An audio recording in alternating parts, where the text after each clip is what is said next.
না করেন। মুসনাদে আহমদের একটা বর্ণনা আছে, 16 নম্বর খণ্ড 120 নম্বর পৃষ্ঠা। রাসূলুল্লাহ সাল্লাল্লাহু আলাইহি সাল্লাম বলেন, মান ওয়াজাদা সাআ, কারো যদি সামর্থ্য থাকে, থাকার পরেও আলাম ইউদাহি, সে কোরবানি দেয় না, সামর্থ্য আছে কোরবানি দেয় না, ফালা ইয়াকরাবান্না মুসাল্লানা, সে যেন আমাদের ঈদগাহে না আসে। রাসূলুল্লাহ সাল্লাল্লাহু আলাইহি সাল্লাম বলেন, সামর্থ্য থাকার পর যদি কেউ কোরবানি না দেয়, সে যেন আমাদের ঈদগাহে না আসে।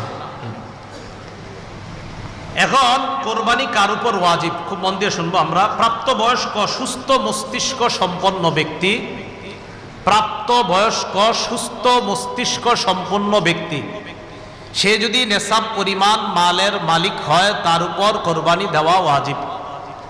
আবার বলছি, সুস্থ মস্তিষ্ক সম্পন্ন নেশাব পরিমাণ মালের মালিক যদি 10, 11, 12 তারিখ এই 3 দিনের কোনো একদিন হয়, 10, 11, 12